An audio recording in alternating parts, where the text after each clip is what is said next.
बातें नहीं करूंगा, मैं विषय पे ही बात करूंगा। आज दमन की जो स्थिति है, दमन दीव की जो स्थिति है, दादरा नगर हवेली की जो स्थिति है, वो सबके सामने है। आज अघोषित यहाँ पर इमरजेंसी जैसी स्थिति है। आज हमारे साथ लास्ट 4 सालों से आप देख रहे होंगे तो जनता के समस्या बार बार उठती है और प्रशासन उसकी कोई सुनवाई नहीं करता। आज हम लोग देख रहे हैं कि रोड मार्जिन कितनी बड़ी समस्या है। आज हम देख रहे हैं कि हमारा इलेक्ट्रिसिटी डिपार्टमेंट जो दमन दीव में सालों से फायदे में था, उसको प्रशासन ने, आप कहेंगे कि वो दिल्ली से हुआ, मगर मैं ये बात से सहमत नहीं हूँ, क्योंकि आगे भी दिल्ली से बहुत बार होता था, मगर हम लोग उस बात पे सब एकजुट हो जाते थे और हमारा फायदा करने वाले डिपार्टमेंट को हम वहां तक पहुंचाते थे। मगर आज लोकशाही में आपने देखा होगा कि कोई लीडर एक बार भी, हर बार जब इलेक्ट्रिक प्राइवेटाइजेशन होने की बात होती थी तो यहाँ से एक डेलीगेशन जाया करता था, पर आज दुख की बात है कि एक भी आदमी प्रशासन तक को मिलने नहीं गया और ये बात तक नहीं कर पाता। तो आप सोचिए कि यहाँ पर कैसी स्थिति उत्पन्न हुई है। आज चौल वाली मैटर हुई, आप सबको पता है कि दमन दीव और दादरा नगर हवेली में जब इंडस्ट्रीज आए तो अब ये इंडस्ट्रीज को डेवलपमेंट करने के लिए यहाँ पर जो काम कर्मचारी आए,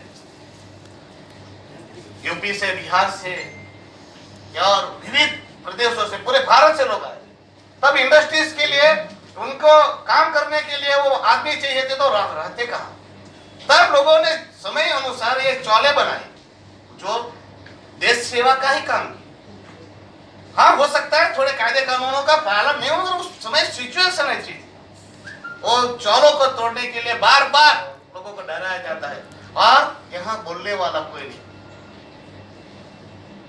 मोहन भाई जी से हमारी बात हुई, मोहन भाई जी ने दूसरे ही दिन 24 घंटे के अंदर पार्लियामेंट में हमारी समस्या को उठाया। कहने का मतलब है ये सारी समस्या आज हम देखेंगे तो पंचायत, नगर पालिका है, सारे पावरलेस, बोलने वाला कोई नहीं। हर रोज एक नया रूल्स रेगुलेशन बनता है, कोई सुनवाई नहीं। और बोलने जाओ तो मुझे तो लास्ट 4 साल में 65 दिन जेल में निकलना पड़ा। मामूली सा कुछ हो जाए, मैं घर पे ना रहूं फिर भी मेरे पे एफआईआर। अभी दमन में सारे केस खत्म हो गए थे, अभी मेरा कोई केस नहीं था। तो अभी मुझे पुलिस स्टेशन से 1 महीने पहले फोन आया कि उमेश तेरे पे एक एफआईआर है। मैं बोला वापस मैंने क्या कर दिया, मुझे तो पता ही नहीं है। तो बोले वो पूरा आंदोलन हुआ था ना, जो महिलाएं बैठी थी उसमें एफआईआर तेरा है। मैं बोला अच्छा, मुझे तो आज पता चला कि ब्रिज पे मैंने बिठाया था। जब उनकी मर्जी हो जाती है तो मुझे वहां पर बिठा के सिर्फ एफआईआर करके उसको बेंच जैसा भी कोई मुद्दा उठाओ, मुझे मेरे पे केस करना है बस। उनको महीने 2 महीने में एक बार 19 को लाना है, जेल में बिठाना है, बाद में भेजना है। ये रूल्स बना दिया प्रशासन, ना कुछ गलती ना कुछ। फिर भी आज हमारी जो स्थिति है उसके लिए हम बार बार आवाज उठाते हैं, पर हमारी आवाज सुनी नहीं जाती। तो क्या करें, हम क्या करें? आज आप देख रहे हैं हमारे दमन दीव और दादरा नगर हवेली में चुनाव है। आपको आश्चर्य होगा कि ये चुनाव एक साथ करवाने के लिए कितनी ज्यादा लोगों को, मैं जिस प्रकार से मुझे लोगों ने बताया उस बात का कहना चाह रहा हूं, डराया धमकाया गया, लोगों को इस्तीफा देने के लिए मजबूर किया गया। और आपको मालूम है इस सत्र खत्म होने से पहले इस्तीफा लिए गए और हमारे जनप्रतिनिधि जब दमन दीव और दादरा नगर हवेली की बात थी तब इस्तीफा देने से दूर दूर भाग रहे थे। और प्रशासक जी ने बोला, ऑफिस में बुलाकर, तो वहां पर जाके मस्त साइन करके आए।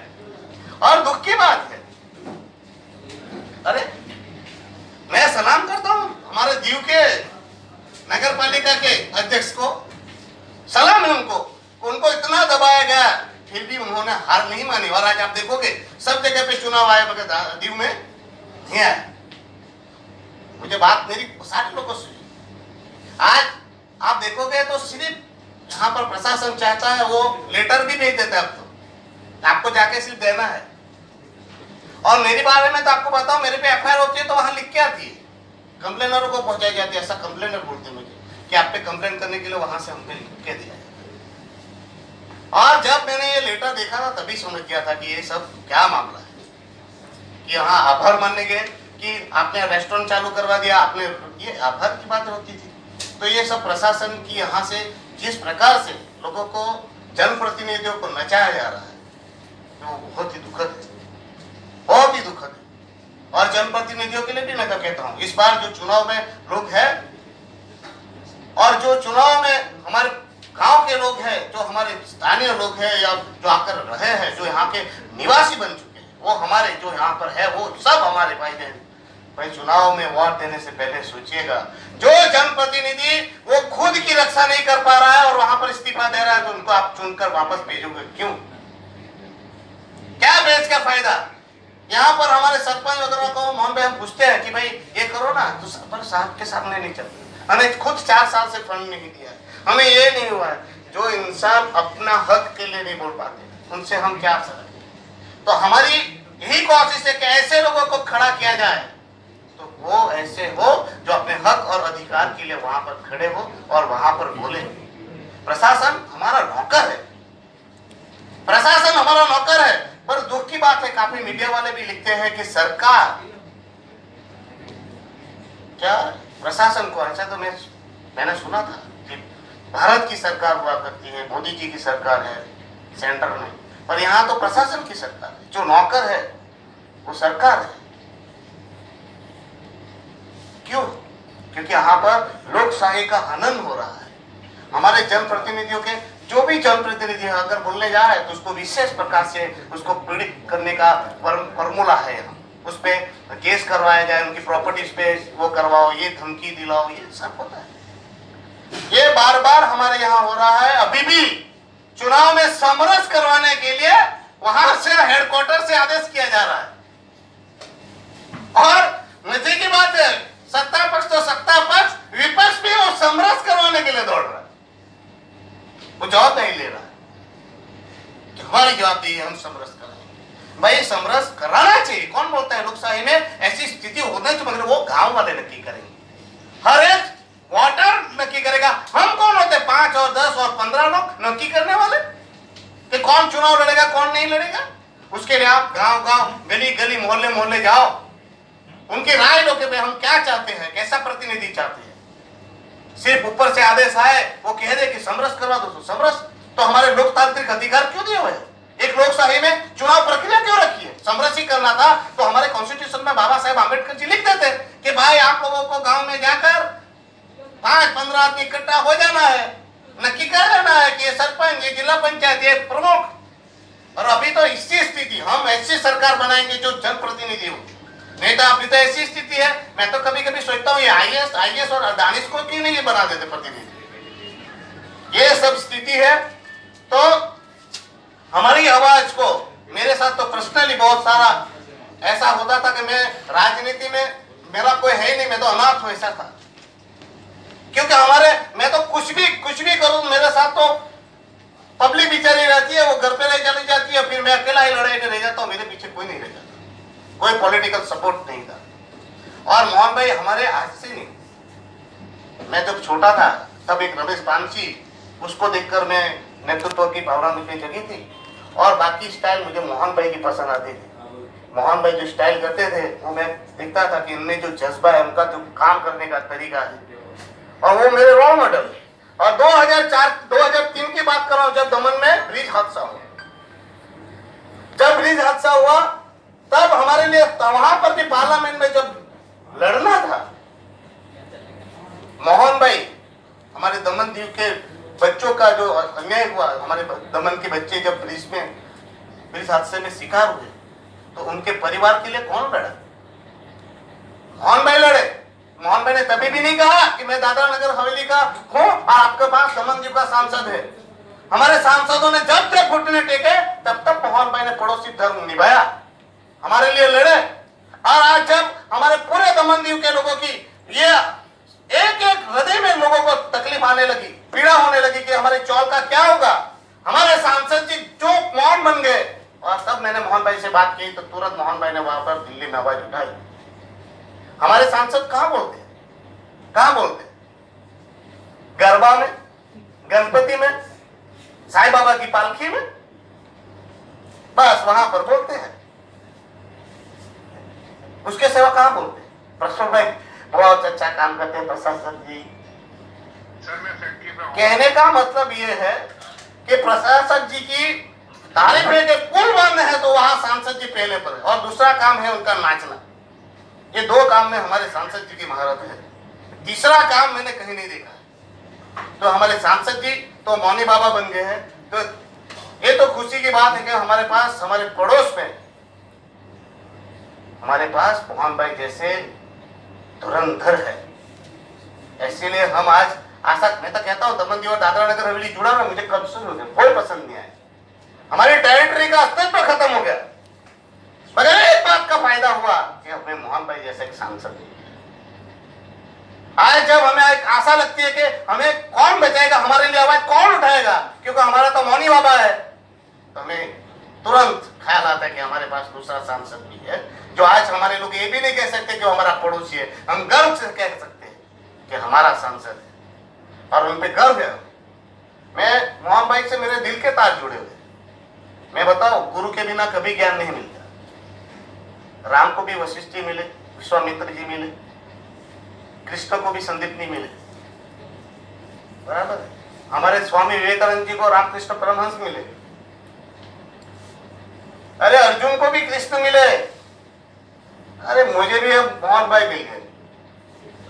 और हमारा निशान भी यही, उन्होंने जो गठबंधन किया वो तीर है। आपको मालूम नहीं होगा, अर्जुन को गांडीव कृष्ण भगवान ने दिया था। अब नीतीश से हम उठाएंगे तीर और मोहन भाई का गांडीव। हम हमारे कृष्ण के साथ युद्ध के लिए मैदान में उतरेंगे, अन्याय बिल्कुल बर्दाश्त नहीं करेंगे, लड़ेंगे, आखिरी सांस तक लड़ेंगे और घुटने नहीं टेकेंगे, घुटने तो बिल्कुल नहीं टेकेंगे।